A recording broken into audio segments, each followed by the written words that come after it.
Hello बच्चों, बहुत बहुत स्वागत है आपका माय सर जी मैथ्स के इस चैनल पे। मैं हूं आपका इंस्ट्रक्टर सौरभ शुक्ला और हम लोग देख रहे हैं 6th क्लास की मैथमेटिक्स, जिसमें हम पहुंच चुके हैं चैप्टर नंबर 9 पे, जिसमें कुछ टॉपिक्स हमने देख लिए थे। ये है अलजेब्रिक इक्वेशन और इसमें आज हमको पढ़ना है फॉर्मिंग एन इक्वेशन। तो कैसे हम इक्वेशन फॉर्म करते हैं, आइए उसको सीखते हैं।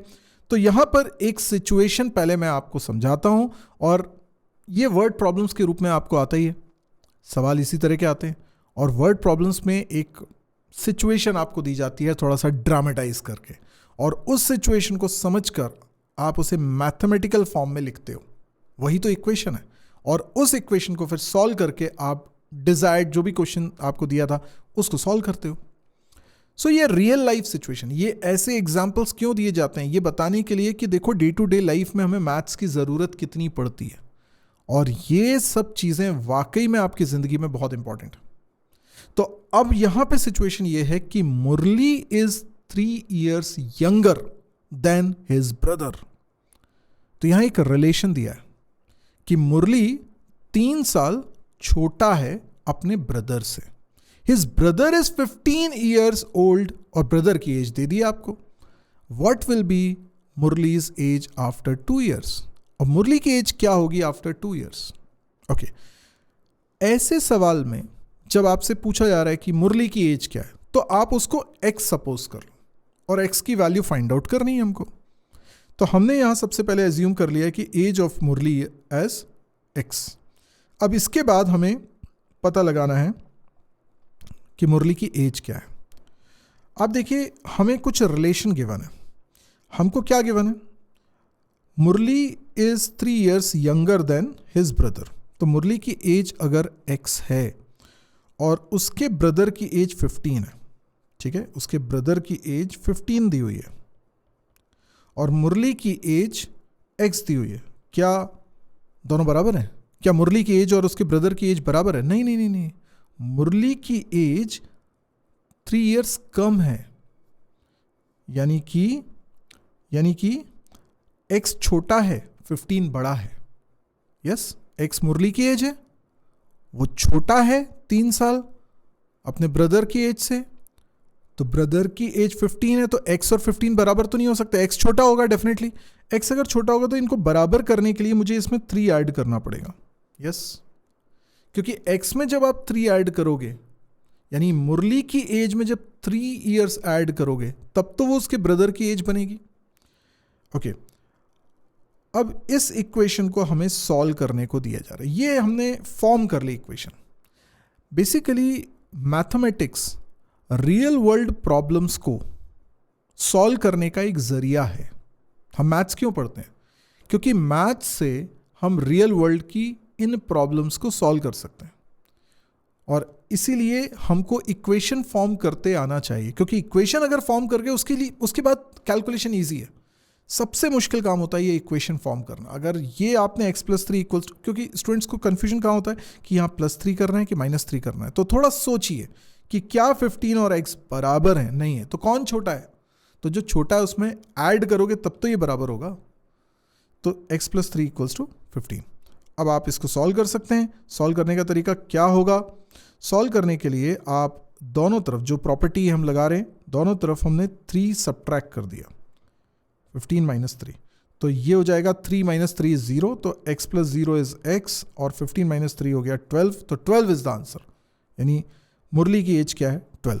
लेकिन यहां पे बोला है कि what will be the Murali's age after 2 years, तो 2 साल बाद मुरली की एज क्या होगी? तो आज मुरली की एज x है, तो 2 साल बाद x + 2 होगी ना, तो x + 2 हो गया 14, क्योंकि 12 + 2 करना है आपको। This is nothing but 14. So 14 years. तो हमारा आंसर क्या हो गया? 14. 14 is the answer. Okay? तो मुरली's age after 2 years equals to x + 2, which is nothing but 14. Got it? अब आपको अगर चीज़ें समझ में आए कि इक्वेशन कैसे फॉर्म करते हैं, तो थोड़ा सा इसकी प्रैक्टिस कर लेते हैं। मैं आपको एक सवाल दे रहा हूँ, आप वीडियो को पॉज करिए, इसको अच्छे से पढ़िए, समझिए और इक्वेशन फॉर्म करके देखिए, और इक्वेशन फॉर्म करने के बाद फिर उसको सॉल्व भी करिएगा, वेरिएबल की वैल्यू भी निकालिएगा। वेरिएबल आप x सपोज कर लीजिएगा। अब करिए और उसके बाद जब हो जाए तो वीडियो को रिज्यूम करिएगा, मैं इसका आंसर बताता हूँ। तो यहाँ पर आप देख सकते हो 16 subtracted from a number gives 8। अब नंबर नहीं मालूम ना, व्हाट इज द नंबर, यही तो पूछा है, तो नंबर को क्या सपोज कर लो, जो पूछा है उसी को क्या सपोज कर लो, x। तो let the number be x। तो नंबर हमने सपोज कर लिया x। अब हमें क्या गिवन है, 16 सब्ट्रैक्टेड फ्रॉम अ नंबर, मतलब इस नंबर में से 16 सब्ट्रैक्ट करेंगे तो आ जाएगा 8, यही तो गिवन है। अब इसको सॉल्व कर लो, इसको सॉल्व करेंगे तो कैसा हो जाएगा, x माइनस 16, इसमें प्लस 16 करो क्योंकि मुझे x को अकेला करना है एक तरफ, तब x की वैल्यू निकलेगी। तो 8 में भी 16 ऐड करना पड़ेगा, तो ये माइनस 16 प्लस 16 हो जाता है 0, तो ये बचेगा x, और x की वैल्यू कितनी हो जाएगी, 8 प्लस 16 कर लो 24, तो आंसर आ गया 24। चलिए एक और सवाल करते हैं, देखें अब बनता है कि नहीं बनता है। तो वीडियो को पॉज कर लीजिए, पहले सवाल को सॉल्व कर लीजिए, उसके बाद फिर वीडियो को रिज्यूम करिएगा। चलिए अब मैं बताता हूँ इसका आंसर क्या है। यहाँ पर बोला जा रहा है कि when Ritu divided chocolates amongst her 6 friends each got 5 chocolates. Okay, Ritu के पास कुछ चॉकलेट्स थी, उसने अपने 6 दोस्तों में उसको बांट दिया, ठीक है। ईच गॉट 5 चॉकलेट्स, और हर एक को कितनी मिली, 5 चॉकलेट्स मिली, ठीक है। मतलब पहले फ्रेंड को 5, दूसरे को 5, ऐसे 6 फ्रेंड्स हैं, सबको 5-5 चॉकलेट्स मिल गई। How many chocolates did she distribute, तो उसने टोटल कितनी चॉकलेट्स डिस्ट्रीब्यूट करी हैं। यस, सिंपल सवाल है। क्या सवाल क्या दिया है कि टोटल कितनी चॉकलेट्स उसके पास थी, कितनी उसने डिस्ट्रीब्यूट करी, मतलब तो टोटल चॉकलेट्स, टोटल चॉकलेट्स भी x, हमने x मान लिया कि x चॉकलेट्स थी टोटल, ठीक है।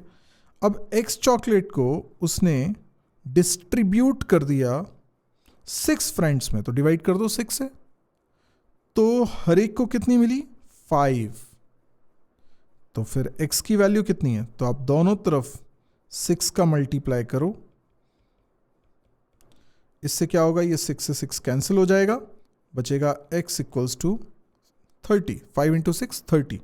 तो इसका मतलब उसके पास टोटल कितनी चॉकलेट्स थी, 30, तभी तो उसने डिस्ट्रीब्यूट किया, 5-5 चॉकलेट्स आई 6 फ्रेंड्स को, 30 हो गया।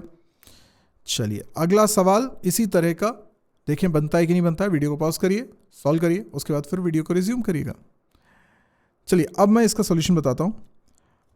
लिखा हुआ है Maya withdraws ₹350 from her account, the new balance in her account is ₹1262.50 decimal में। What was her previous balance, तो हम सपोज कर लेते हैं let her previous balance was x। हमने मान लिया कि उसका पहले बैलेंस कितना था, x था। तो अब x में से उसने कितने विड्रॉ कर लिए, कितने माइनस कर लिए, 350 रुपीज। ओके, तो उसका नया बैलेंस कितना बचा, ये निकालने के बाद बैलेंस कितना बचा, 1262.50। ओके, दैट मीन्स मैं इस इक्वेशन को सॉल्व करूं, ये इक्वेशन फॉर्म हो गई। तो इक्वेशन फॉर्म कर लेने के बाद कहानी बहुत आसान है, दोनों तरफ आप ऐड कर दो 350। क्यों 350, क्योंकि लेफ्ट हैंड साइड पे मुझे अकेले x को रखना है। 1262.50, इसमें भी प्लस करो 350। अब इसको जब ऐड करेंगे तो देखो एडिशन आपको आता है, वैसे तो आप डायरेक्ट भी कर सकते हो, पर मैं आपको लिख के बताता हूँ। 1262.50, आपको जब भी एडिशन करना होता है पॉइंट का ध्यान रखना है। ये 350 इंटीजर है तो इसको इधर लिखना होगा, पॉइंट के नीचे पॉइंट आएगा, है ना। 350 के बाद पॉइंट नहीं लगा तो आप पॉइंट लगा लीजिए, उसके बाद 0 सपोज कर लीजिए। यस, यहाँ भी एक 0 सपोज कर लीजिए। ये सब चीज़ें हम लोगों ने पढ़ी हुई है डेसिमल में, addition and subtraction of decimal numbers. इस वीडियो को आप देख सकते हैं। ये 0 हो गया। अच्छा, अब ऐड कर रहे हैं ना, तो दोनों को ऐड करो। ये हो गया 0 और ये हो गया 5, ये पॉइंट एज इट इज़। ये हो गया 2, ये हो गया 6 + 5 11, 1 कैरी हुआ, 2 + 3 5 + 1 6 और 1 एज इट इज। तो इसका मतलब x की वैल्यू 1612.50, यानी उसका प्रीवियस बैलेंस ये रहा होगा, क्योंकि इसमें से जब 350 माइनस कर दिया तब उसका बैलेंस बच रहा है 1262.50। सो आई होप अब आपको ये अच्छी तरीके से समझ में आ गया होगा कि कैसे इक्वेशन फॉर्म करना है रियल सिचुएशंस को लेकर। आप अपनी बुक में जो एक्सरसाइज दी हुई है उनको सॉल्व करिएगा, इससे आपकी अच्छी प्रैक्टिस हो जाएगी। अगर वीडियो पसंद आ रहा है तो प्लीज़ लाइक करिए। अगर आपको लग रहा है कि ये दूसरों को भी पता होना चाहिए तो इसके बारे में आप दूसरों को बता सकते हैं। आप इस वीडियो को शेयर कर सकते हैं और अपने सोशल मीडिया ग्रुप में सेंड कर सकते हैं। साथ ही आप ये भी बताइए कि आप कौन सी क्लास में हैं और ये वीडियोस आपको क्यों हेल्प कर रहे हैं। आप 6th क्लास में हैं या आप कोई कॉम्पिटिटिव एग्जाम की तैयारी कर रहे हैं, हायर क्लास में हैं, और क्वांटिटेटिव एप्टीट्यूड तो सब जगह आता है, तो आप अपने बारे में ज़रूर बताइए और आप किस तरह के एक्सपेक्टेशंस चैनल से रखते हैं उसके बारे में बताइए, ताकि मैं आपको और बेहतर तरीके के वीडियोस, आपके काम के वीडियोस दे सकूं। ठीक है, तो आज के लिए इतना ही। Thank you, good bye.